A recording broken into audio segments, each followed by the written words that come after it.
Hi, I'm your host, Marlo Lemon, and you're listening to Wild Voice, the podcast where I take this voice of mine and share my wild journey with you.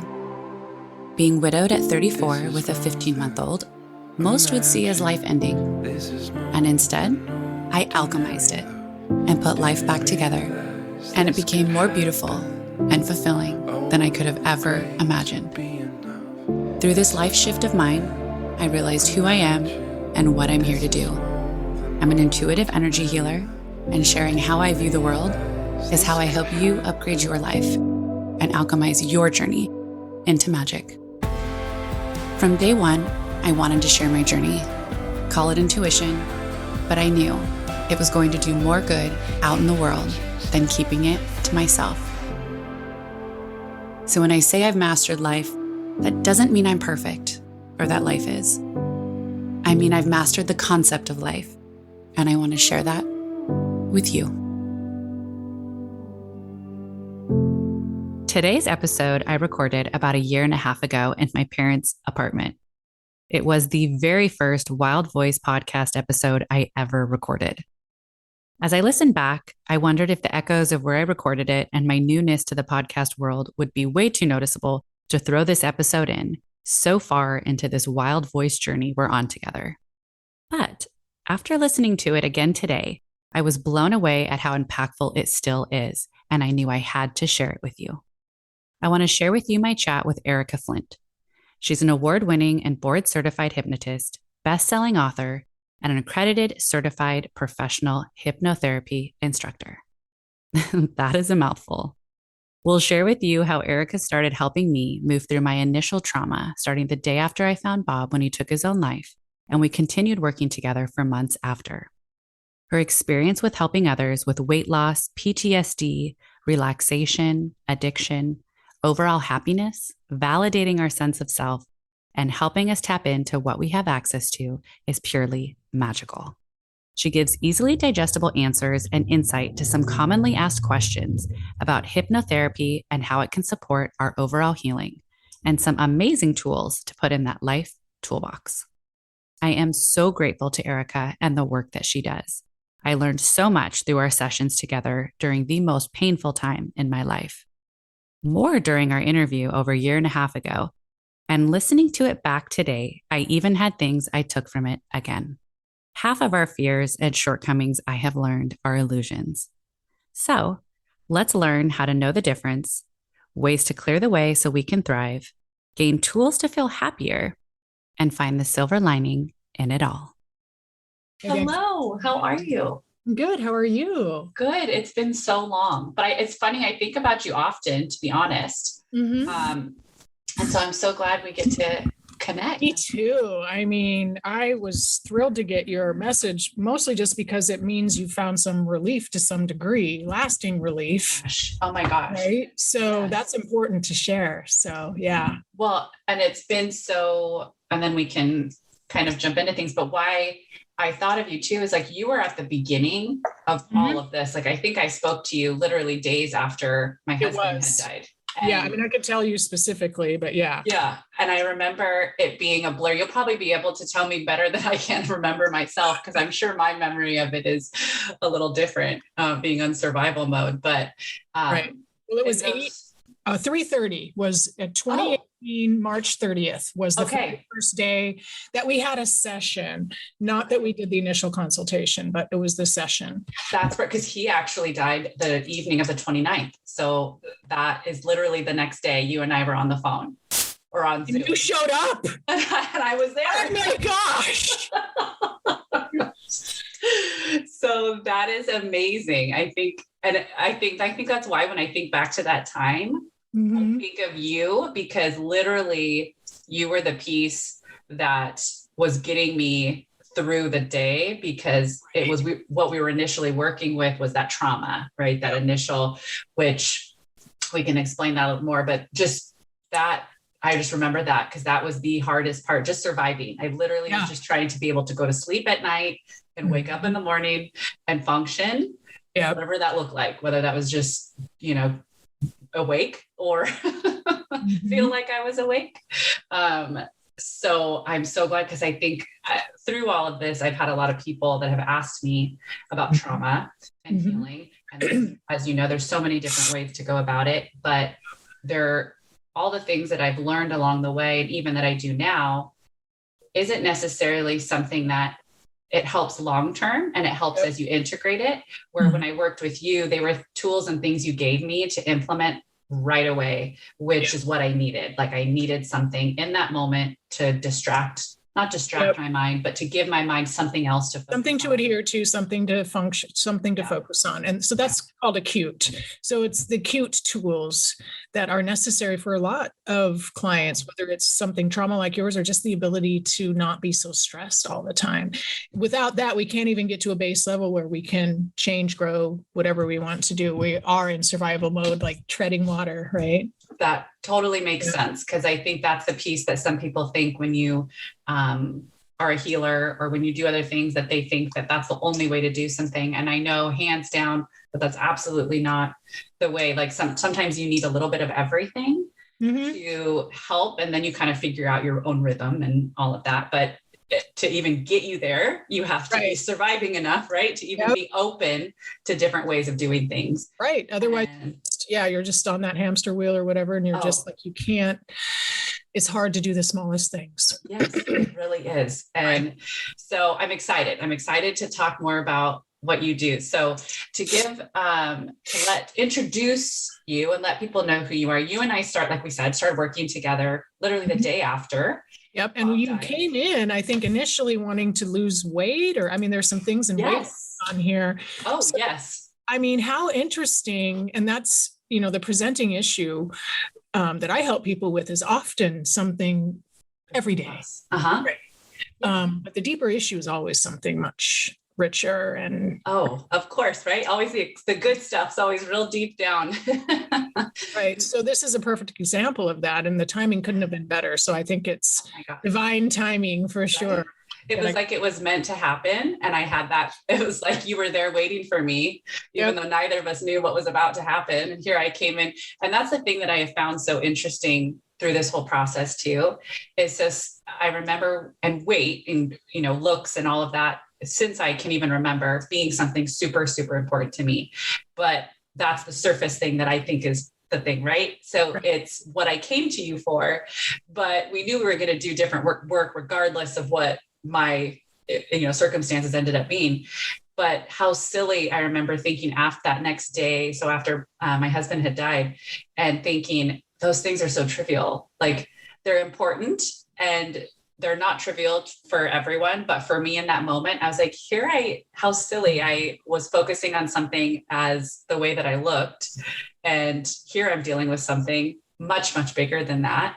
Yeah. And there was some moments where maybe you can explain what the brain does. It's so fascinating to me that I almost liked that feeling of having zero, almost like I didn't care. I don't know if that's the right word, didn't care about anything trivial. Like nothing really rattled me, because I was dealing with something so massive that to think about weight or what I should wear or eat or any of that, I was like, that's just not. Who cares? Yeah. The brain is focused on so much of a bigger problem right now. And it really does give us the perspective that just kind of like, I was really sick recently and same thing happened. All of the stuff, the should be's, all of the things that I want to be doing or whatever, they all fall away into the most important things that need to happen. Right. I know. It's so fascinating to me. So before I get too far down, so let everyone know who you are, what you do, and then we'll just get right into it. Because I want to make sure because I know what will happen. I'll keep talking and then we'll get to the end. I'm like, I didn't even say who she was. Right. So I'm Erika Flint. I help a lot of people with a lot of different things. I'm a professional hypnotherapist, and I started out my practice kind of from a place of deep suffering. I had basically I ended up in the emergency room, and I've been drinking too much. I had been for a while, and I was going to die. I really was. It was getting so bad. And I was sitting there in the hospital with a stupid outfit that they give you that barely covers your body. I'm sitting on the edge of the gurney, and my parents were there. It was super embarrassing, right? And I realized I needed a new way to live.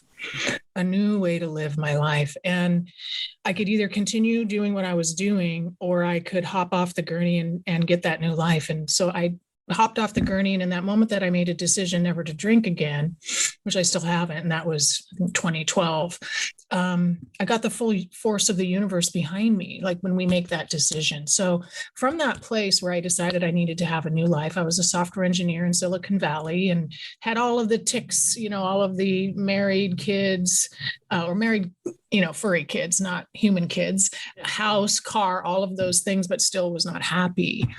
That's when I started seeking, and I became a professional hypnotist, and hypnosis helped me to stop drinking.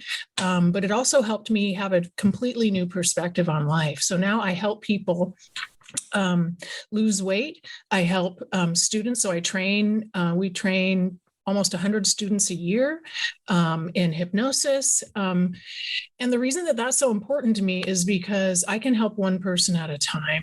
And so at my busiest, I was helping about 20 people a month. And now I get to help, not seeing as many clients, but with my grads out there doing this work that I know is highly, highly effective and works in every case, as long as the client wants to change. That is what is bringing me joy now, because all of my students get to help other people. So there's more folks out there getting the relief. So that's what I do. I'm an author of 4 books. My latest book is The Academy of Eternity. And The Academy of Eternity is about how to find enduring happiness with hypnosis. So yeah, a lot of really cool things. Well, and it's so fascinating. Like, you're so magnificent in your approach. Like, I can say from my own personal experience and people that referred me to you having the same experience, is that your approach to it is so graceful and kind when you're dealing with something that obviously when you first meet with someone, most of the time they're at their lowest. I tell people I'm an intuitive energetic healer. Most of the time people don't come to me when things are really great. They most of the time they've tried everything, and then they're like, okay, fine, I'll try this. What do I have to lose? And I would assume, do you find that that's very similar with the type of clients that you get? Okay. Yeah. And it can work to our advantage when you consider that a client, and we get to tell people as hypnotists, and you can do the same, of course, which is, the last stop. They have tried everything else. They've used their rational mind. They've searched Google. They've talked to their friends. They've bought the book. They might even buy a program, but none of that is working.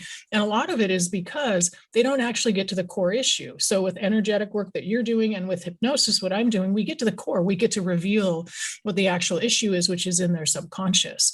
And so now we get to make changes at this very deep level that is intended to last forever. Yeah.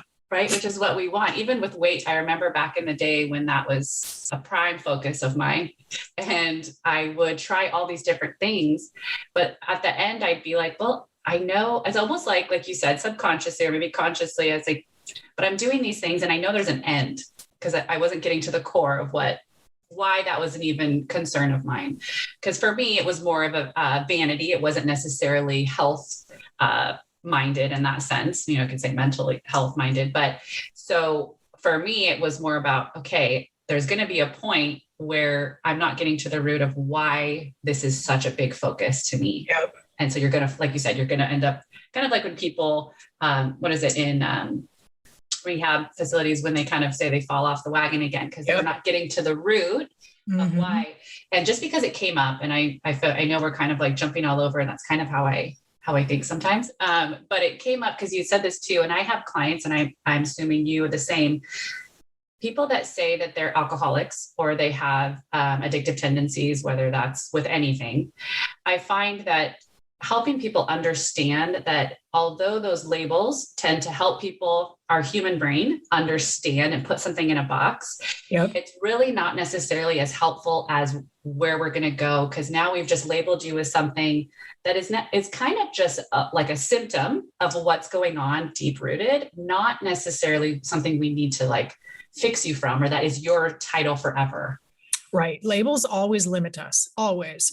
There's no way for a label not to limit us because it's taking a single word, a concept into a single word, which is really usually hard to put into words. So we can use words and labels when it's necessary, but exactly what you're saying is true, because if people believe that label, it's kind of like the Enneagram or what's the other one that's so popular these days? Human design, where people get a lot of relief at it, but once they start boxing themselves, oh, I'm not like that. That's just not who I am. Now they're basically saying that they are unable to do something, which is just not true whatsoever. We're all able to do whatever we want. Those systems are designed to help us. And when they aren't helping us anymore, we need to release them because we don't really need those labels at all. And like exactly like what you're saying, I don't think they tend to be this like, I think when people put a label on themselves, like being an alcoholic, it kind of makes them feel like they have this, like almost like this expiration date. Like this is where my life ended and this is how it's always going to be, because it's almost like a sickness. I have this forever.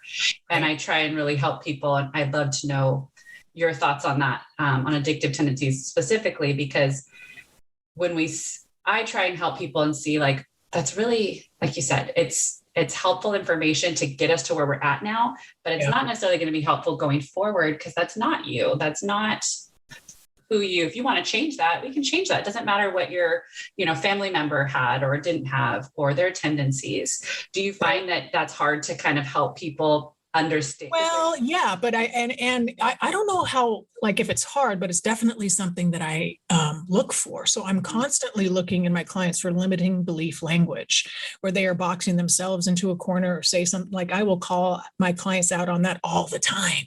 Now, as far as what stories are we telling them kind of to live into a box, so to speak, or a label, that can be super helpful for a short period of time. I would call it a bridge. So we can help our clients get to a place because, if our clients aren't in a receiving space, we can't help them. We can comfort them, but if they won't receive it, that's not going to be any good. We can nourish them, but if they won't eat or drink or whatever it is, or sleep, like that won't do any good. So we really need them to be open to receiving. And sometimes we have to do things and teach them techniques, anti-anxiety techniques to think about things. You and I did a lot of this work, how to reframe and restructure images in your mind that are traumatic. How do we get that out of your head, right? Well, we had to do a couple things to bridge you past that so you could feel, I don't want to say normal because I hate that word, but at least so that you're not just surviving anymore, that you're starting to kind of have a different perspective. Then we can start talking about the eternal stuff. But I think there is value in the Band-Aid for some clients when it comes to anxiety and trauma. I think it's important to teach them those tools. I agree. And that's so with the things that you and I worked with, and of course you might probably have a much better memory than I do, because the things that period of time was such a blur, but yet things I remember also very vividly. We first initially started working on trauma and the visual of what I saw when I found my husband. Yep. So with that, I've had a lot of people ask about that. And with the healing work that I've done, I do a lot of healing work with people and energy work to help clear, to help, create space, to help shift perspective and mindset. But the things that you taught me and that we worked on, I found very fascinating and I still use to this day. And actually in my own practice, because it's not necessarily something I was taught through my healing training work. So to get it, because you're obviously amazing at this, can you explain a little bit? And I'm fine for us talking about what we worked on together, what that was and how you started that with me. Because if I remember correctly, it was a lot of visualization and it was replacing a visual that I had explained as I couldn't get it out of my head. It was almost like right in front of my face. And the visual of you walking in the house and finding my husband in our home. And when I remember when we spoke, I was like, I can't see anything past it. Like it literally is like in front, I'm like in my own space and kitchen, but there it is. Or I've worked with my son. And that's what we would call trauma, to some degree, is like, it's just coming up for you at all times. And so at that point, I realized that we can't make any progress until we get that image out of your head, because it's just continuing to remind you, which is what the conscious mind wants to do. Fix it, fix it, fix it. Right. So that's why. So that's interesting. So the conscious mind, that's why it's there. It's trying to help, but it's obviously hurting us because I don't have the tools to know what to do. We don't have the tools to know what to do. And so what I like to teach my clients is to recognize that the conscious mind is super powerful. There's nothing wrong with the conscious mind, but we need to use it to help flag us back to reality. And what that means is those images coming up, that is like, you have to address this. That's basically your brain is like, we're not going to let you do anything until you do this. Right. Right. So we have to have a way to kind of bridge you past that. And so that is, how we can use our conscious mind to recognize that these images are coming up and saying, oh, okay, this needs to be addressed. But the real work is done in shifting those images. And the reason it works is trauma has a structure to it. Stress has a structure to it. And if we can interrupt that structure, then the brain operates in a different way. So this is NLP is what it's called. And a lot of people consider hypnosis and NLP to kind of go together. NLP is the study of excellence, and it originated when a couple people studied people who were successful. They didn't study the people who, had a fear of spiders and still have a fear of spiders. They weren't studying those people. They only studied the people who had a fear of spiders and then they didn't. And they asked them, how did you get over it? And they interviewed them. And so I love NLP because it is really focusing kind of on the success piece of it, right? What is actually working. And so what you and I did was, because the image was interrupting your day, basically, this isn't normally how I would start a session at all, but because you had the trauma, we couldn't really make any progress until we got through that. So what I had you do, how come you wouldn't, out of curiosity, how come a session wouldn't start that way? Is it because that's just not normally the progression of? Well, the trauma, usually people don't have an image in their brain that is interrupting their day. Right. So usually what's happening is people have words that are interrupting their day. It's very interesting. I'm glad you asked that. Normally it's just negative self-talk that people are reporting. And that is something I will teach them on the very first session, negative self-talk and negativity bias, because it's so important for people to recognize how prevalent that is. But in your case, it was just being blocked. Like you couldn't even, you were definitely in the trauma, right? So what we did was we changed the images in your mind.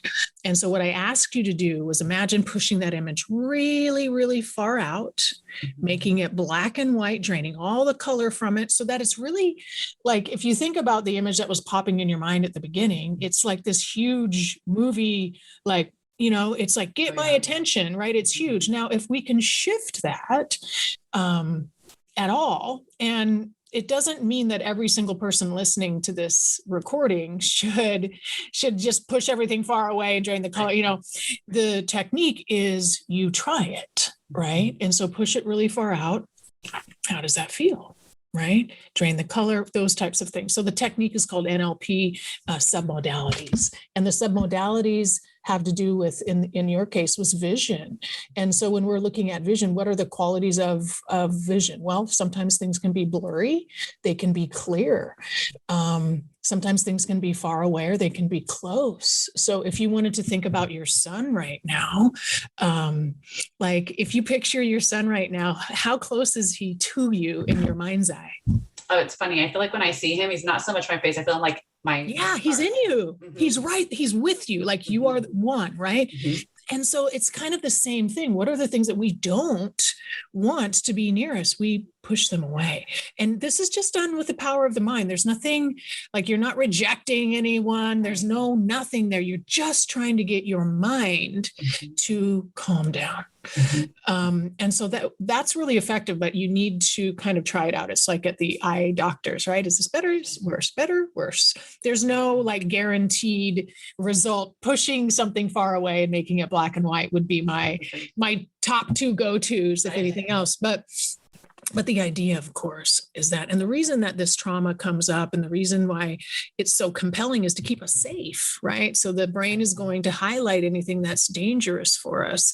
And so the ability to get beyond that so that then you can start processing and we can get to the underlying issue is where we want it to be. Right.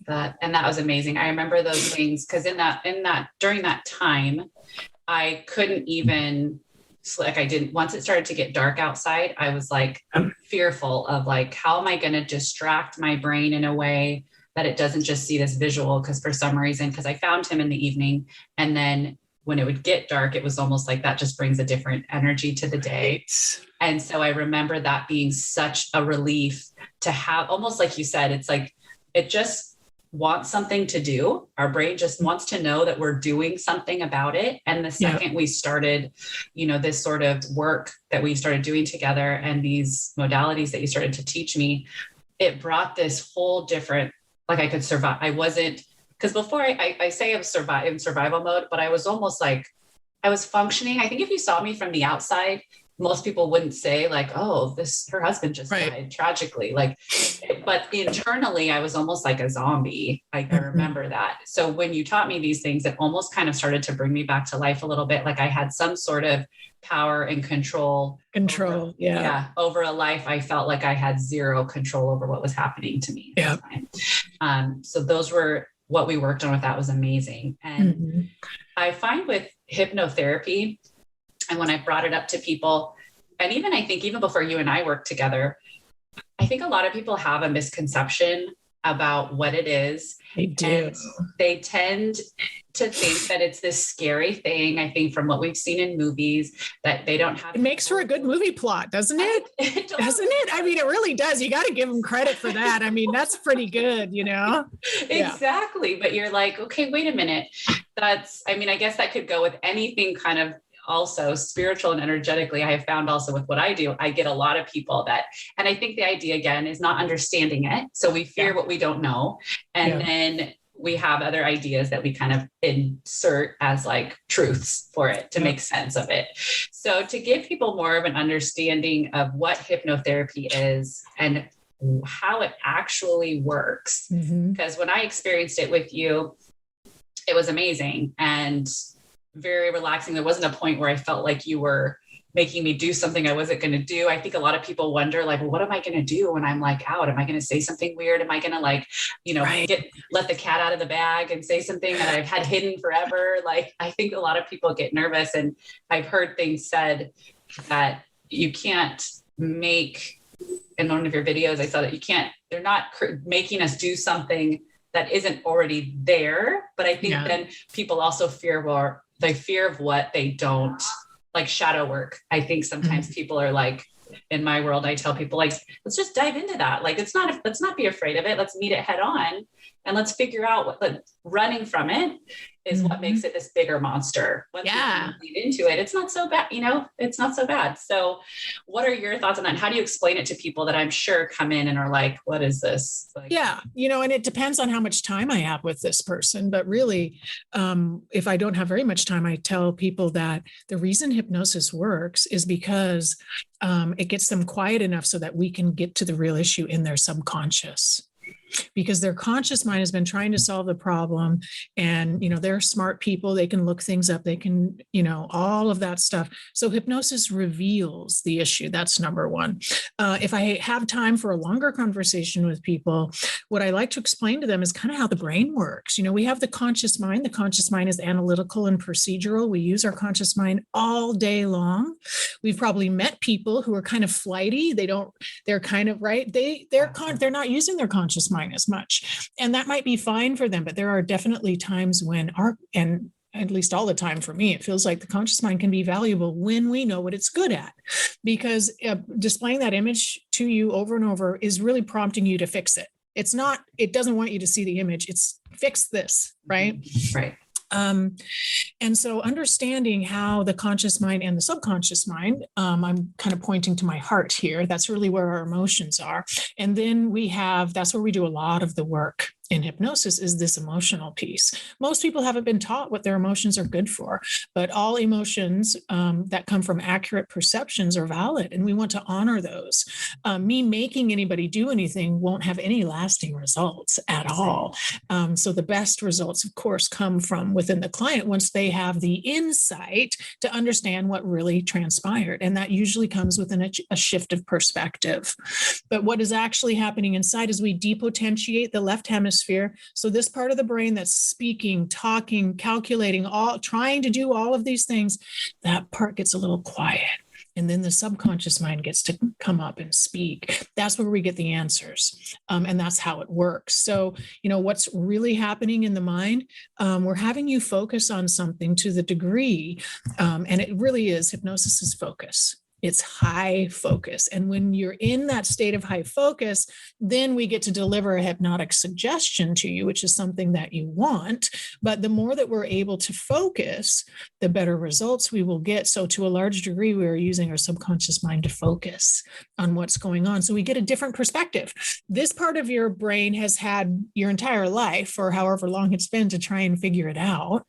This part of you, your subconscious, is wiser, it's smarter, and it doesn't deal with the anxieties and a lot of that other stuff, so that we can get to the truth. And the truth is what solves the answer. And the truth is within, right?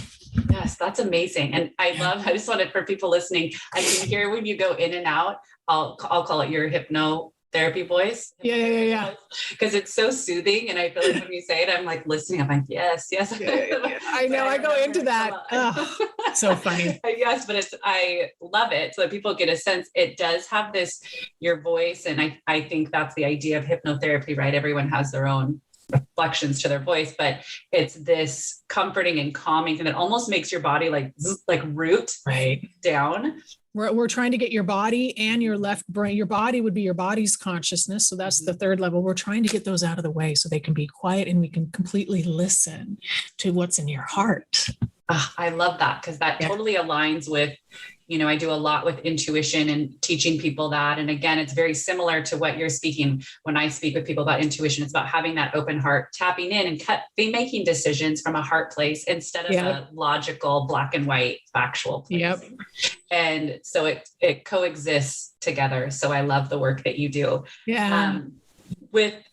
I have always wondered, people say if they don't have like a big traumatic event, right? Or they don't have something specific, who can benefit from hypnotherapy? And I'm assuming obviously it's very tailored to whomever the client is, but for people that are just learning about this, what's the type of experiences or people that could benefit from hypnotherapy? Yeah, I would say in general, for people who want to do something that they're unable to do themselves. Now, we're not talking about something crazy here. We're not talking about, a female 110 pounds wanting to be an NFL linebacker. We're being realistic here. But anything you think you should be able to do and you're not able to do it is a really good case for hypnotherapy, because what's happening is there's something in the way that's keeping you from being successful, right? Now, for some people, that's not really that's not really how they see it. They see it as a block, right? They might see it as other things. So I help a lot of entrepreneurs. They don't think there's an issue really, like they're successful, but they really want to hit the home run. They really want to be self-actualized. They don't want to just, this is a lot of the work I'm doing right now. It's like beyond the trauma. Can we have a better life than before, right? So can we manage the trauma, process the trauma, and allow it to inform us into the way that we want to live the rest of our life? Because anybody who's had any trauma, whether you had cancer, parent died, whatever it is, there's something that happens after that. And if we can learn from that, and sometimes the trauma isn't as disruptive as yours, because that's significant, right? But nonetheless, that can inform us on how we want to live the rest of our life. So I help people lose weight. I help a lot of people stop drinking, a lot of people with the stress of being in business, the center here. So I have a center here, and we help people with all sorts of, we help teens, kids with a lot of issues with their siblings and not really wanting to go to school, not wanting to eat, teenagers changing schools, a lot of stress. And I help people with the spiritual aspect of things. So hypnosis can be used for all sorts of things. I think there is a lot of misperception in the marketplace, as we talked about earlier. And I think that that's part of my job. That's why I do these podcasts. That's why I write books. That's why I do blog posts and all the other podcasts and stuff I do, is to help people understand that hypnosis is normal and natural. People go into a trance state. They go into state, what we call, all day long. You might go into some level of a trance state when you're driving into work, if you're doing that, right? Something when you're driving and you've gone through a light and you're like, I don't even remember how I got here, but all of a sudden I'm here. Right. And the reason that that can happen and the reason it's safe is because that normally only happens when we know how to drive. It's not going to happen your first year of driving or the first time you've been in a car after being overseas for years. And so we have a certain level of confidence. And what's happened is our learning to drive has become habituated. So we know we don't have to look at the pedals or the gear shift or so we can kind of be on automatic pilot. And usually, quite frankly, that's safer as long as we're not spacing off, because we can recognize if somebody's pulling into our lane easier from our peripheral vision than if we're looking right at it. So there's nothing unsafe about that. But what happens, in the meantime there, what are you thinking about? That's kind of where does your mind go when you're occupied to the degree that you can't really think of anything too serious. So people will have insight, hypnotic, what I would call hypnotic or subconscious based insight when they're in the shower, when they're doing the dishes, when they're working with their hands, driving a car. So it often happens when we're doing something and it's taking our conscious mind a little bit, there's a little bit of energy focused on that, and subconscious mind can come up and speak. So that's another tool. Like I get great ideas in the shower every day and I expect it. We need like a note. I've thought about that and I'm like, okay, I gotta remember this. I gotta remember this when I get out of the shower. They have wet notepads for the shower. They really do. The paper is waterproof, and the pen. Yeah, I'm serious. Do you have one? I did have one, and we're remodeling our house, so I don't know where it is right now. But let me find it. I'll send you a link. Yeah, because it's so true. You're in the shower, and Yeah. And you hear that a lot, but that makes sense. It's not just those of us that do this sort of work or are really in tune to it. I hear a lot of people that just say, yeah, it's so funny. I get my best ideas in the shower, or I have a best friend of mine that says the same thing. And it's like that distraction. It makes so much sense. Yeah. So it takes our conscious mind away from trying to solve a problem. Mm-hmm. Right. Mm-hmm. And yeah. So that's so fascinating, because I think it's hard for people that are very, I don't know what the word would be, brain focused. And I'm using that as in like very logical, like this happens, this is what I do, this is how I solve it. It's hard to show people and explain. For me, I have found, like in normal conversation with like a friend or in a relationship, to be like, wait, but let me show you this other way. You actually can make decisions much quicker and clearer that resonate with you, and almost shorten that learning curve, right? And get us to where we want to go quicker. If we kind of step back and almost oddly let go of the control and just allow it to happen. But people have what do you find is the thing that keeps people from doing that? They don't understand it. They're scared. Like, what is they don't understand it is partially it. So they can't picture in their mind how it's actually going to work. Mm-hmm. And I can know from my own personal experience, if I can't picture it, it's not happening. The moment I can picture it and be like, oh yeah, that all makes sense. I can see that unfolding. That's when it starts to take off. If it's not unfolding like that, the work that I do now is, where is it getting hung up? Like, if I don't understand how we go from this to here, like I need to solve that. That normally someone's like past experience or trauma that tends to kind of create a memory that interjects itself as like a defense mechanism, or is that something completely different? No, it totally could happen, because our negative emotions that are based on our past experience are stronger than any other emotions that we have, right? So it's really easy. And, we're not taught when we're younger. I think kids might be getting taught now, and there are movies out that are teaching kids about emotions. But really, when we're talking about logic and left brain, that's really, again, it's really only one part of the mind. And most people will agree that are in the work, that are doing kind of energetic, intuitive, we all have the capacity to do that. So anybody saying, oh, I'm super intuitive, or I'm a whatever label they want to give themselves, we all have the capacity to do that. It's not a certain group of people that can do that. So, the ability for us to be able to do that, everyone can, right? And I, first of all, want people to recognize and understand that. So as far as like what's keeping people back, it's fear. 100% of the time, it's fear. It's always fear. And so one of the best techniques that we used is age regression. Age regression gets rid of the fear. And people are coming to me usually at their wits' end. Unless it's a referral, right? Unless it's a referral from somebody else who got amazing results, then they're usually coming in with some fear and trauma. That's why they're coming to me. They're at their wits' end and they don't know what else to do, right? And so, part of the value of that is when it's people, at least in their mind, when it's their last resort, they're willing to do things that they probably should have been doing all along. That is so. I will take the time for myself, right? I'll meditate today. And fear, I find, is so complex and interesting because it has a purpose, right? I find with people who try and say, oh, I'm just always going to be positive. I don't think about anything negative. I don't do this because I hear a lot and, high vibes only. Like I'm only dealing with it. Oh, that's too negative. Don't say it to me. Right.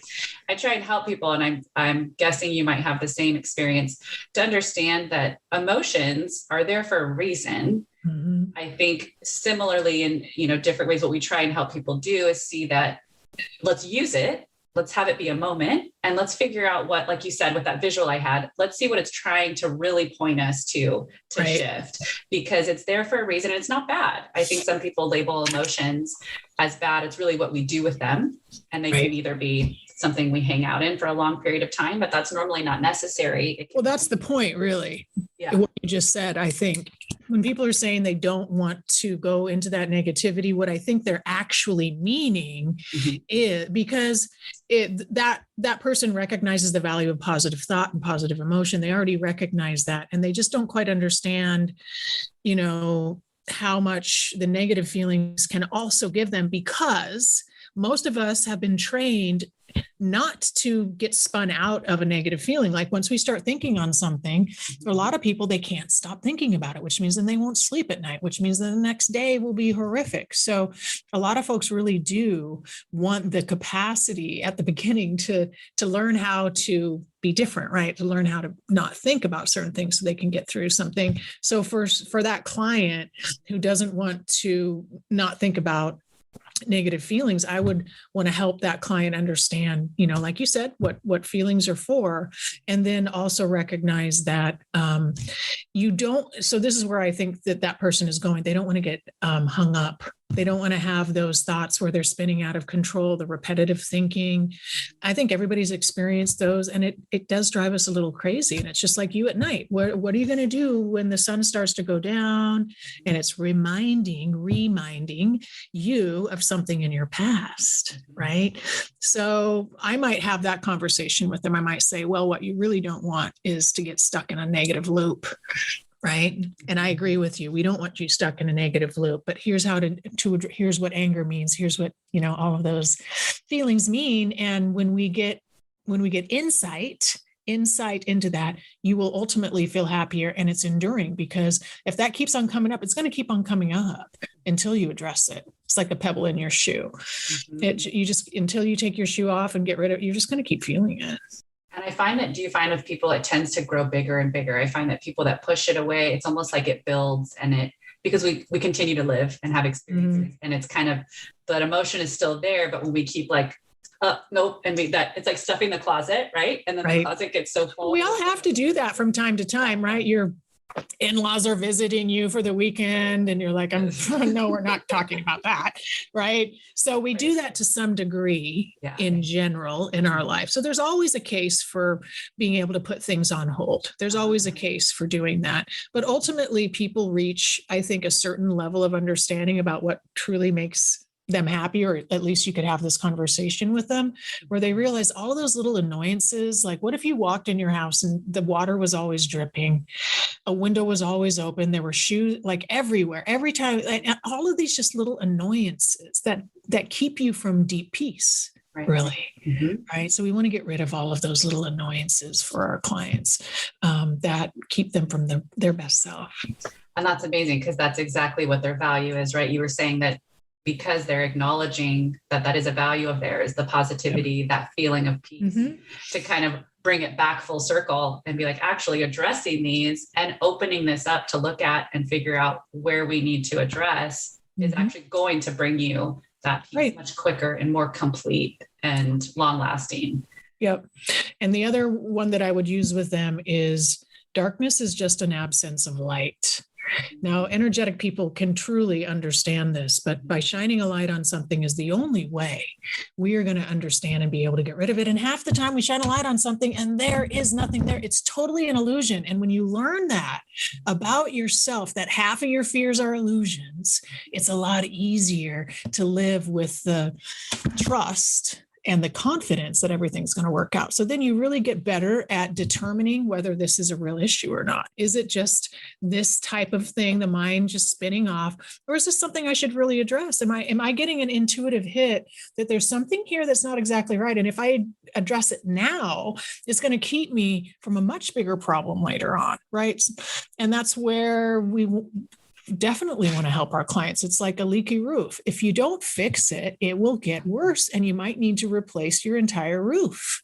Exactly. That is amazing. Right? I love that. Yeah, that's because I think that's a big thing. Like you said, it all comes back to fear. It comes back to, okay, now, which I've told people that looking into this stuff, and it is really great to have support. So whether it's whoever someone feels comfortable with, because once you start to open up what's going on, we want to have tools to now know what to do with it. And I think that's what people get really scared about, that they're going to open up this box and then have no way of kind of not managing it, but like, you know, working with it to their advantage. Right. And that's what you help people with. You actually give amazing tools and perception shifts to be able to be like, hey, we got this. And I always felt very supported and very, I think anyone who goes through any sort of, speaking for myself, but as a collective, I think to feel like someone has your back when you're going through something you feel like no one understands, because you're like, no one understands. I remember in the beginning, everyone would take something that they had experienced, a part of my story, and be like, I totally get what you're going through.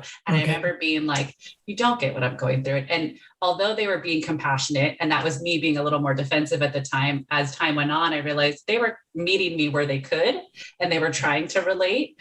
But all of us are very unique and different, whether someone has the same exact story as me or not. Two different individuals perceive it completely different. Right. So how wonderful it is to have someone. I always felt like you had in small terms saying, had my back. Like I felt like no matter what, we were like, we got this. Okay. We're going to deal with this. We're going to figure it out.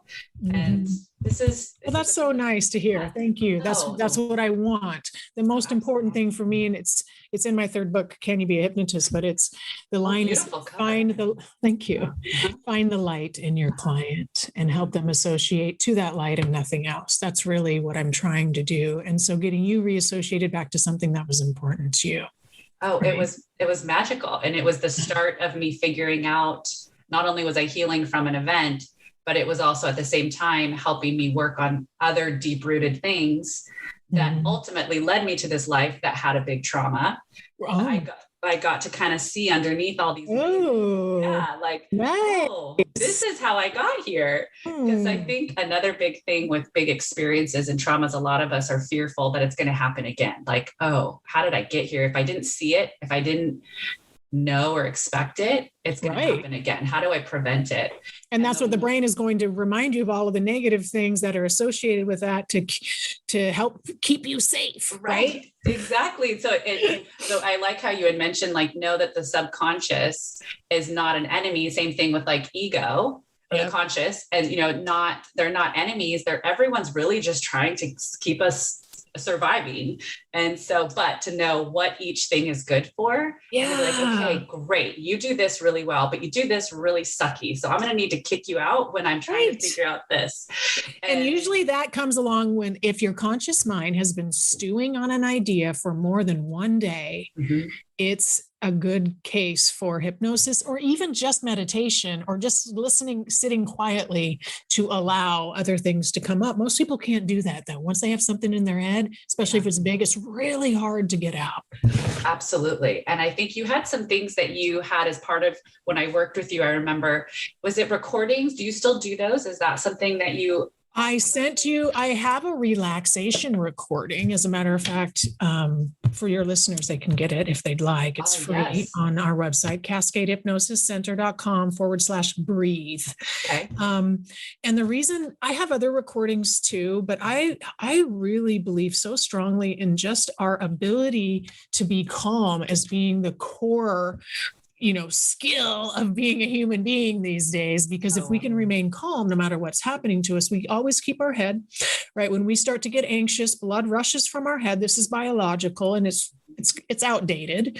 When you're up giving a speech and you start to feel nervous and forget your speech, like you don't need to leave the room. That's not what we want any speakers to do. We want them to be able to remain calm and just speak from their heart, what's in their head already. So remaining calm, I think, is the number one skill for us to have, because you can always be in alignment, stay in flow, et cetera, et cetera. So that's the recording that I give to everybody, is the relaxation recording.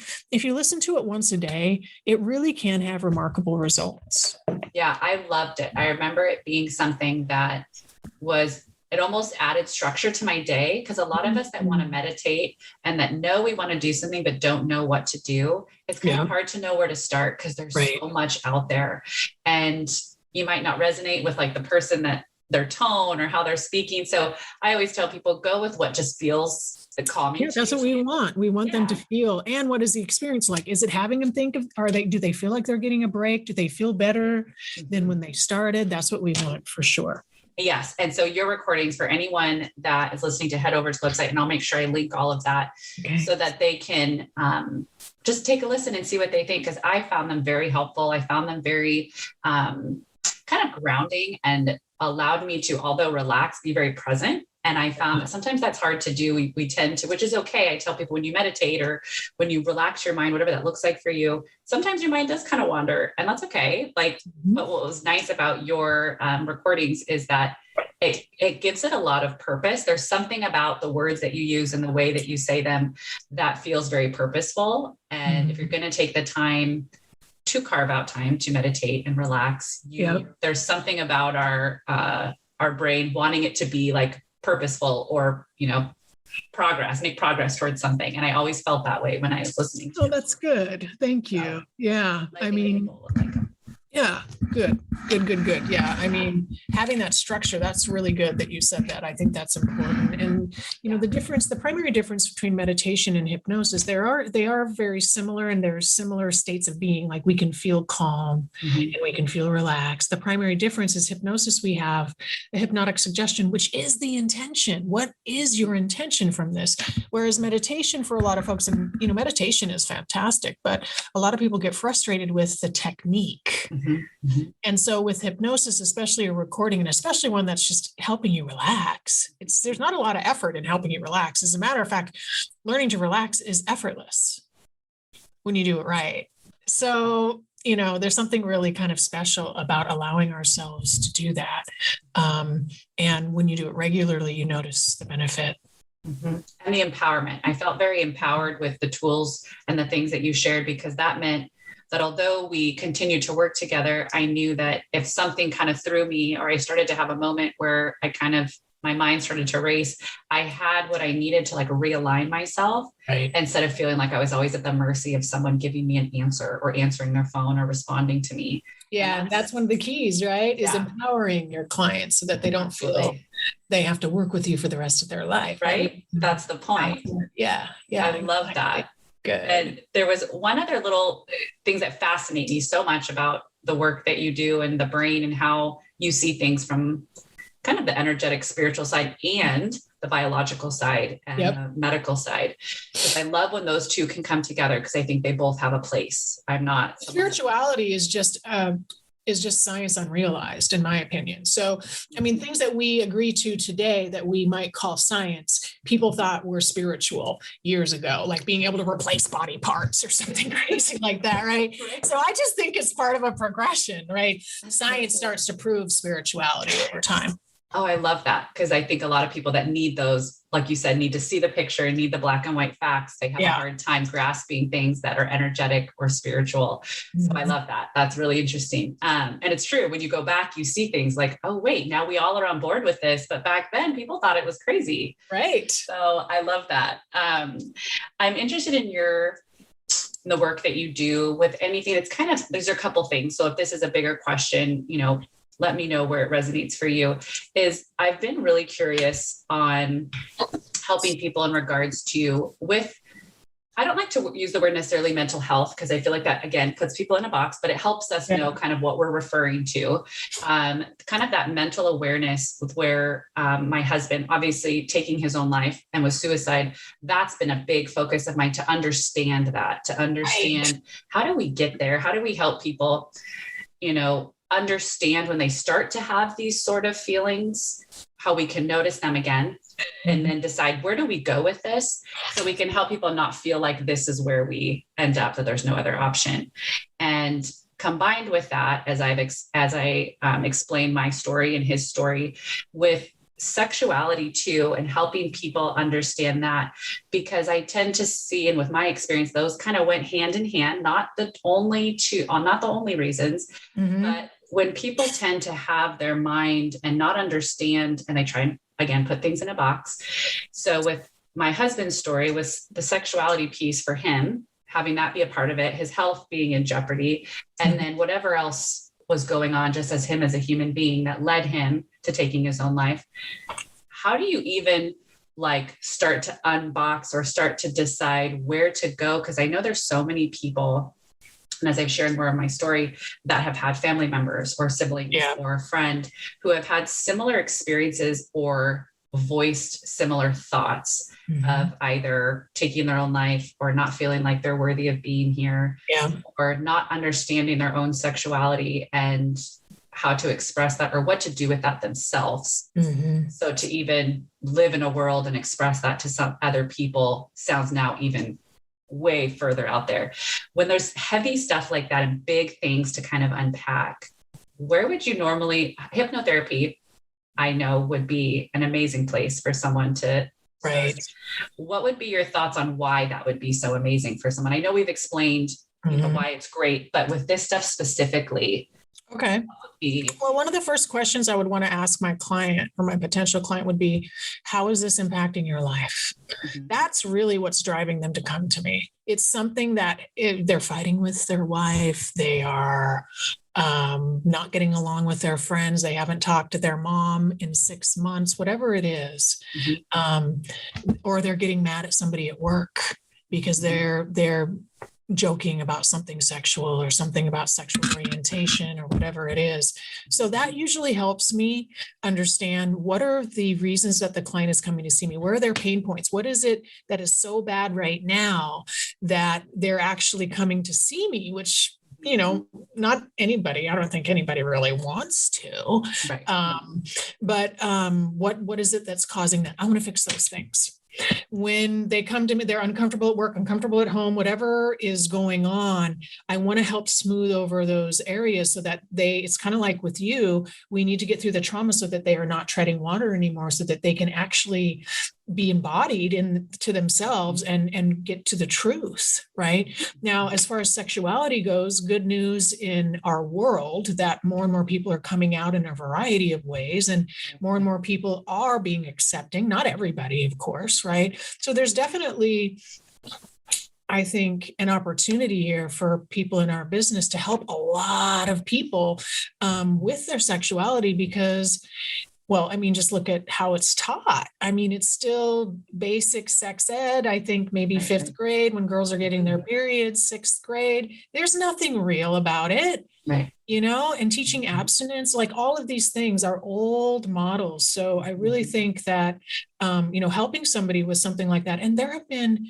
a number of clients where they come to me for one reason, stopping drinking, eating healthier, not being so stressed. And really under the covers, there is a sexual element to it where, like, I had one of my clients liked to cross dress. And the last time he did it, he got in a fight with somebody and he got in trouble. And so I don't mean he did anything wrong. I just mean, he got in a fight with somebody, right?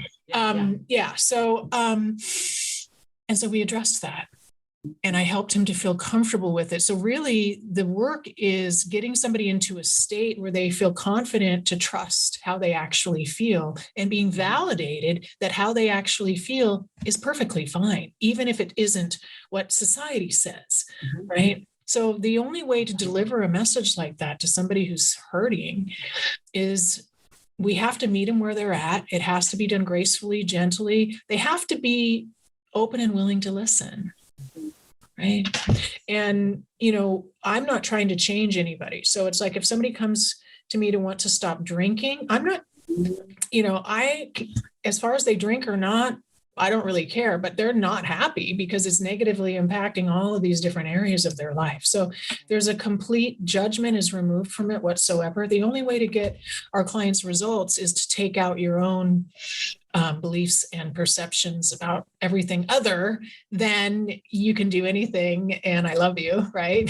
Right. Absolutely. Yeah. And I think you answered that so perfectly. Not that there was a perfect or right or wrong answer, but it made so much sense because I've always wondered with all of that. And it is always at the root for people to feel like they can be, as cliche as it sounds, be who they are, but really not just. A lot of people talk about affirmations and all these things. And I tend to have people take it to the next level and be like, affirmations are amazing. It's much better than saying something not nice about yourself and all of this.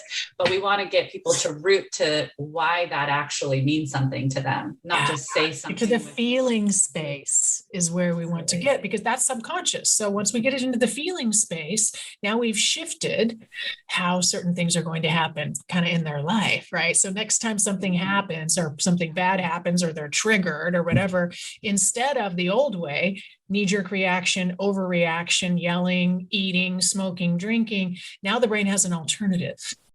And the alternative feels a lot better. So there's a little bit of practice that comes into, and I think that that's one thing about hypnosis that, some people want it to be just immediate, like there's something magical about hypnosis that you can actually go in and fix something in real time. And that is true to a degree, to a very large degree, but it's really real life where we're integrating everything we learn when we're at the grocery store, when we're talking with our mom, when we're talking with our kid's school teacher, right? So we want to be able to be that way all day long. That's amazing. And the thing that you said about beliefs too, it's really understanding that they're really just things that we've been told repetitively over and over and over again and created them as beliefs. They really, what is a belief anyway? It's, you can shift those and change those. Yeah. And it's a whole fun thing to understand, but once we're rooted in who we are and all that, then it's the outside noise. Either we don't notice it as much or it tends, people feel that energy from us so then they don't kind of combat us as much and come at us. So it changes everything, but it starts with us. Like you said, starts with us doing the work and wanting to. And that's also been a part of how I got into all of this is because of this big event. And I think I started it being like, I don't want people to experience this the way I did. Right. If I can shorten that learning curve or get information out there or whatnot, but also to know that with my husband thinking about like, oh, if he would have just done this, or if I would have just been this healer back then, I could have totally helped him, whether we were together or not. And knowing that it really does start with someone having the desire to want to do that, to want to have that change. Yeah. And it takes a sort of honestly bravery and awareness to even acknowledge those things about us. Because sometimes we don't even allow ourselves to know anything. We just live in a kind of, again, put things in boxes and you stay there and I'm just looking forward and I'm functioning. Yep. So I love the work that you do because it allows people to almost not, it's all still doing work, but you're kind of sweeping through the stuff and helping them get to stuff that we can't normally access on our own. Our stuff. You can get better at it. You can. I'm better at accessing subconscious now. Mm-hmm. I recognize it more, but you're right. We need to use all of these different levels of who we are. I mean, our conscious mind is really good at noticing things. And it's really our constant it's like a spotlight is how I describe it. In a dark room, your conscious mind is a spotlight or a flashlight. Whatever you're pointing it on is illuminated. Our subconscious mind is the room itself. And with hypnosis, you just go in and flip on the light and you can see everything. Things in the corner you thought you had worked on already, right? So you're right. It does take a little bit of bravery to do that. And a lot of clients, I do have some clients that come to me for what I would call positive growth work. They're doing awesome. Mm-hmm. They're good at hypnosis. The techniques are working fantastic, and they want the newest, latest, greatest because they're trying to go from this level to the next level. But most of my clients really are coming to me from a state of despair, or I need to fix this, that type of a thing. And so they're open. They're open because they've been living. They know how crappy it is to live with what they've got. Right. And if they want something better, they can make a change. Yeah. I love that. So then the people know you obviously work with anybody. It sounds like with weight loss. I'm assuming with relationships a lot. Yeah. Do you work with people together in relationships, or is it normally individually? Individually. Yeah. Okay. Yeah, I don't do any couples. It's harder to do that. And usually the solution is within individuals anyway. Yeah. And so when we change, it naturally, just like what you were saying before, if we change, people around us show up differently because we're not being defensive and we're not pushing buttons and we're not, even if we do it unconsciously, right? When we change, other people change. So, I've helped people, like I've had plenty of clients who do weight loss with me, and it improves their relationships, but they're coming to me to lose weight. But when we get to the deeper stuff, now they're learning more about themselves and what truly makes them happy and where they're out of alignment. And when they know that about themselves, they can come back together even stronger.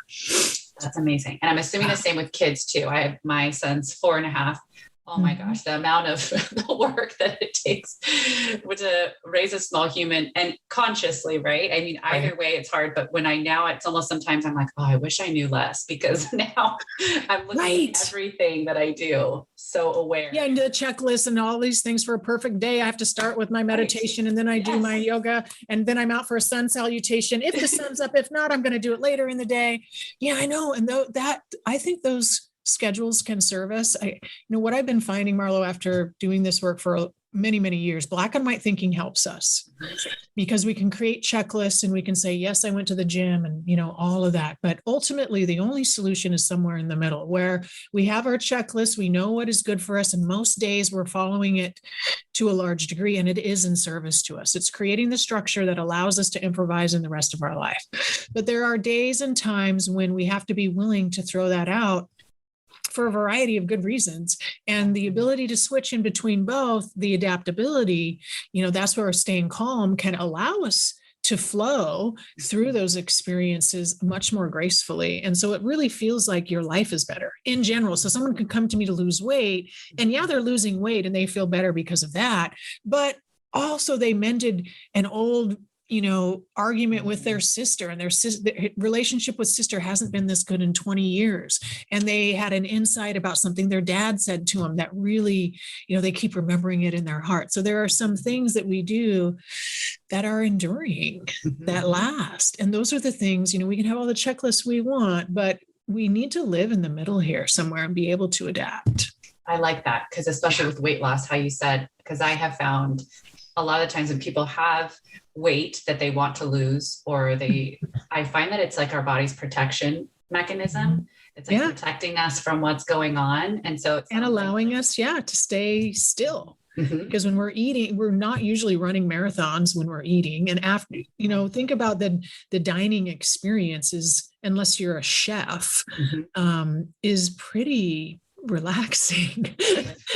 And so I found with a lot of my weight loss clients, one of the suggestions that is just so powerful is to tell them that they can do nothing. No thing. Like, you actually have permission to just sit there and not do a damn thing. You do not have to be eating. You do not have to be on your phone working. You don't have to be doing anything. And a lot of people use eating as an excuse to do nothing. They don't realize it. It's like, oh, I need a break. I'm going to go get something to eat. They're not hungry.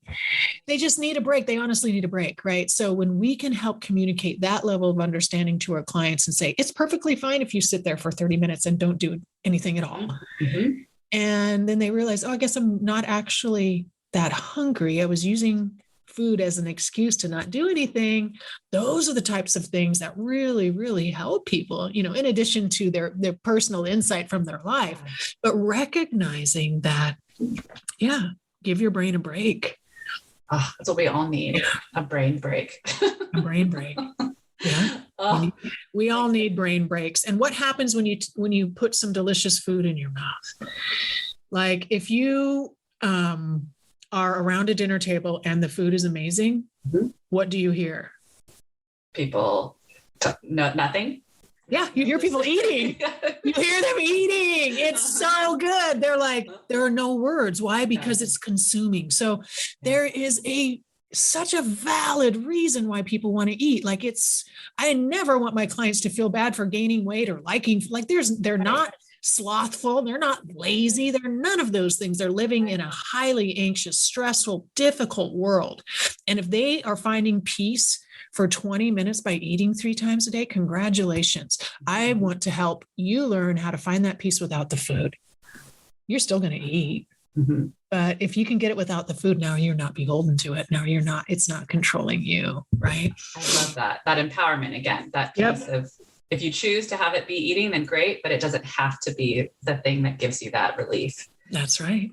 And for most people, it never is. I mean, unless your stomach is growling and maybe you're dizzy or something like that, we usually don't need food. We usually need to rest. And that's another reason why I found the relaxation recording is so useful, because it's actually not giving you any suggestion other than relaxing. I mean, some hypnosis recordings are going to eat, other hypnosis recordings might eat half, eat only when you're hungry. They're very specific things. So they're still part of your conscious mind that's like, oh, I have to remember these things. Uh-huh. This one, nothing. It's all about nothing. That's so interesting. Yeah. Is that why when people go through big traumatic events or emotional, that their appetite changes, whether they emotionally eat or they aren't hungry at all? Does that have to do with part of that? It absolutely does. And it's the same thing. If we experience a trauma, a car accident, something like that, a common response for a lot of people is to get sick. And the reason is because digestion takes so much of our energy that if we're really paying attention and only eating when we're hungry, the body will not have us be hungry if there's trauma happening, because it doesn't want to go to the work of digesting food, right? So if you don't feel like eating, well, you probably don't need to eat. If you do feel like you need to eat because you're dizzy or you're not feeling well, then eat. You went beyond your initial hunger signals. So there are times when we need to eat when we don't feel hungry. And those are usually them headache, hangry, I'm dizzy, that type of a thing. And sometimes we can work really hard and we're focused on a project and we get to the end of the day and we're like, oh, geez, so you might have passed that hunger signal. But in general, yeah. If we go through some trauma and we're not hungry, well, the brain perceives that as not important. And it's just not a focus. Yeah, it makes sense. Because I remember in the beginning that happened to me, the non-eating, not being hungry. And everyone, when some traumatic thing happens, especially when someone dies, everyone wants to just feed you for some reason. Yeah, well, that's what they can do. Right. That's what they, what else can they do? They can't console you. I mean, maybe, but most people don't know how, or if it will be effective. They can't bring him back. They can't undo anything. So what people can do is they can watch your son, sell your house, cook you food, right? Exactly. Like all things that were super helpful. But I remember the food thing too, being like, I'm just not hungry like you guys, like pretending to eat. Like I'm not, I know this is making you feel very uncomfortable that I'm not hungry, but so I can totally relate to that. And I'm sure people have other experiences with it, but it totally is something that, and it felt right. It felt like, it wasn't like I was going to starve to death. I mean, I wasn't, I was drinking water and I just wasn't, food was not a concern. It was like, okay, we got bigger fish to fry. So food wasn't as important at the time. And you were fine, right? I mean, exactly. We could probably, I think 21 days, you can go 21 days without water. and I not be feeling pretty well on the 20th day, I'm sure. But we can go quite some time without food, and even just little bits of food here and there can be useful for us. But what I've been doing recently that is so effective is there is a real sense, I think, at least in me, and almost all my techniques come from personal experience. That's why I think a lot of it works so well, right? There's a real sense for being nourished at a deep level. Right. So really being nourished, not necessarily food related, but a real nourishing. And I leave it very ambiguous because it means different things to different people. But I've been imagining that I've been eating certain foods. And rather than actually eating chocolate mousse cake, I will imagine that I've eaten it. And I take a couple bites, and I'm pretty good at this, right? I have a pretty good imagination. I'm a professional hypnotist. But what I found really interesting is after about one bite or two bites, like I actually don't want it anymore. Like the vision of me eating it and the immediate pleasure that comes and the dopamine that gets released and the rush to your toes and fingers and things like that, I still get it. That's crazy. And so I don't know if it's raising my blood sugar. Like I'm curious, like, can I really, because I don't want it to raise my blood sugar, of course, right? That's kind of not the point. But yeah, our brains are really powerful. And, I've gotten myself into a position to be able to do this because I have a lot of skill, but it is highly, highly effective. So imagining what you really need to nourish you. And so I imagine, like, what do I really need? I need love or comfort. I need to talk to my friend. I imagine baking a cake with those ingredients and then nourishing myself with it. I love that. It's really effective. That's a really amazing tool. That is something that anyone that listens to this and gets that is very valuable. I find that very, very powerful and something that someone could use for anything, right? It could be something applied to those things we think that are outside of us that we need. Right. So that's a couple of the things that I put in this for me is deep rest. I want to, when I emerge from kind of thinking about this, to feel like I really rested, like it hits somewhere kind of like right here, like, oh, I feel rested. And then the other thing that I always put in this kind of nourishing recipe is to be able to stay in state and be of service to people wherever I am. So I imagine myself being out at the grocery store, at the coffee shop, and strangers having a bad day, but something that I embody is of service to them. So those are the things that I think about before I eat this. I imagine it nourishing me. And it really, when you get it right, it really does nourish you. It's like, that's what I needed. I didn't need food. I didn't need alcohol or marijuana or nicotine. I didn't need to go shopping. I just needed to feel nourished. That's really powerful. Yeah. I think that's a beautiful place to end on, because I think that's just amazing. And I think it sums all of this up and how powerful this work can be and how it can continue, and learning from you. And it sounds like people can learn from you, not only in sessions, one-on-one sessions that you still do, but through your teaching and the trainings that you do. We train, we have a class every quarter.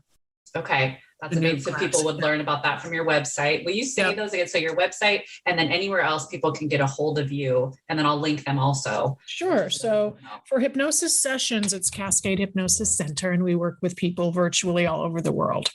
And you're in Washington. North of Seattle. Yep. I'm in Bellingham, Washington. For training, it's Cascade Hypnosis Training, or Can You Be a Hypnotist? You can get a free copy of the book there and learn more about hypnosis to understand if you want to be a hypnotist or not.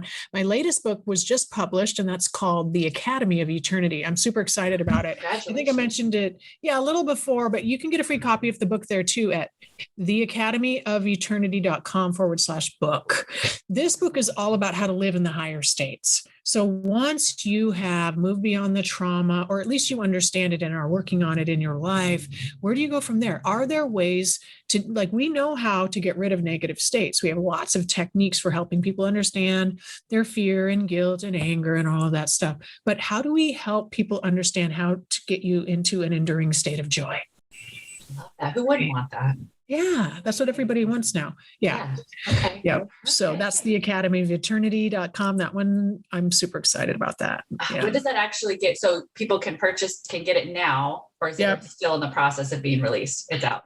It's on Kindle only. So the paperback isn't out yet, but it's on Kindle only. If you want a free PDF, I can give you a free PDF at the academyofeternity.com book. Got it. Yeah. Perfect. Oh my gosh. I love that. I'm so glad we got to connect and talk after all this time. I'm so proud of you, Marlo, for what you've done. I mean, and really taken such a terrible, tragic situation that had a backstory you weren't aware of. And just like that really, really like on the level of trauma, that's pretty high. And here you've turned it around and you're finding value and purpose and helping other people try to avoid this type of thing. You're working hard to understand the nature of the issue so that you can get in there earlier and help people maybe recognize signs and stop it before it happens, something like that. So really kudos to you for really seriously, like this is a really good story, a good ending, right? So that's good. And the funny thing is that reminds me, I think we had spoken about something that's in one of our visualization or hypnosis sessions. And I think you had asked me, there was one point that, what does the future look like? Like what, I think that was in some sort of form. That was kind of what we were getting at. And you were asking me to show that. And funny enough, I felt like not knowing what I was going to do with any of this then, like literally we were talking days after it happened. So I didn't even know what I was doing tomorrow. And I was not aware of this for months later, that this would be kind of the direction I would start to go in.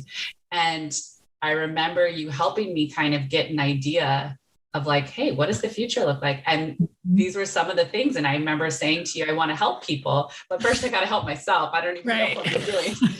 So I am so appreciative of you and everything that we did together and the work you do, because it really was the catalyst to me starting to just, again. Yeah. Well, that's all on you. But I think one of the important questions to ask our clients when they are in trauma, and it's not always easy to do, to ask this type of question when your client is experiencing trauma, but it's the silver lining. If there was any one good thing that's going to come out of this, what is it? And you really allow your client's heart and mind to, even though they're scared, to really recognize the value in it. And that's when that came up. So that's beautiful, because it doesn't discredit anything they've gone through or what they're dealing with. It kind of helps give purpose and value and beauty to what has happened and make it more of a gift instead of this lifelong sentence that people feel. And that's what a couple of things that surprise me: giving clients permission. So many clients want permission to do what they already know they need to do. That surprises me. And the second is validating. There's not enough validating people's experience. So I spend a lot of time validating how, yes, that is scary. I agree with you. And just validating people's experience, because we don't get to be in each other's head. And if it's not verbally stated to someone in a traumatic experience, when it often isn't, people don't say and do the right things in trauma. And so then they just relive those things, and it's, so validating people's experience and giving permission to do what they already know they need to do. Those two things have surprised me in hypnosis. I thought we were just going to get rid of negativity and help them see better paths, but the illuminating the validity has been just as important. That's so amazing. So powerful. And I love all of that. And just out of my own curiosity, maybe there'll be people that will be curious, how young do you work with kids? Like, is there an age where you find this helpful? Yeah. And so the rules with hypnosis are someone needs to be able and willing to follow instruction. And so able would mean verbal. Mm-hmm. Now, there was someone in Seattle who contacted me about their child who was having terrible seizures, and she was 3 years old. I referred her to a colleague of mine here in town because she's a pediatric hypnotist. She helps little kids. So we help bigger kids. We help kids that are like 8 years or older. So if you do have a client, and this comes into play too, able and willing, they have to be willing. They have to want it. So, a wife signing up her husband to stop smoking, and then he coming in and, I don't want to stop smoking. She wants me to stop smoking, right? We got to get rid of that first, right? Yeah. And then able. So if somebody's drunk or high, or they're too stressed, they can't even follow you. Well, I'm going to have to teach them an anti-anxiety technique before I can do anything, right? If they're drunk or high, we probably won't do much work that day, right? Because they're not able to follow instructions. So that's really what it comes down to, the ability to communicate. I've had another hypnotist who worked with a deaf client. Yeah. So she had to work with her eyes open so she could read her lips, work totally fine. So that's really the bottom line. So normally where we're at, I'd say 8 or above. Okay. And out of curiosity, again, I also am wondering, do you do in-person sessions or all of them remote right now? Well, right now, for me personally, in Cascade Hypnosis Center, we're all remote. I mean, the state of Washington just opened up at the end of nearing the end of July, I think. And hypnosis is highly effective remotely. The things to keep in mind as a client, we need you to be in a comfortable, uninterrupted space where you can hear us appropriately. And so during COVID, that was a challenge for people because they had husbands and kids in their house. So given that, I still had a lot of clients who would get in their car and join me from their car because that's where they could get a private space. So hypnosis remotely is highly effective as long as you can control your environment. It's just as effective, I find. And a lot of clients like it better because now they don't have to drive and take the extra time to get here. On a personal note, I prefer in person. And I think most people, the freedom of being able to work anywhere is great, but we love our clients and there's nothing like being able to see someone in person and see their full body. And, there's just a lot more information we get in person. So yes, right now we're seeing 100% virtual. I do anticipate we were going to open back up, but now with, things happening, interesting times. Yeah, we're just going to stay probably virtual for a while. Got it. Well, it was amazing. Those sessions you and I had together were all virtual. And they were extremely powerful. And so I can say to my own experience that is exactly how that was. So it also, like you said, it's a little bit more when you feel like, at least when you're getting started, to be in your own space. And it's, if you can create that space, there's something comforting about that too. So, that's true. Oh my gosh. Well, it was a pleasure. I don't want this to end. I wish we could talk longer. Well, we could talk again later if you want. Yes, I would love to. And come back and deep dive. Yes, about all of this. Good. And we'll connect because I'll get all the links from you and all of that fun stuff. Thank you, Marla. It was a pleasure. I really appreciate your time. Yeah, I appreciate all the work that you've done, and you're really a shining light.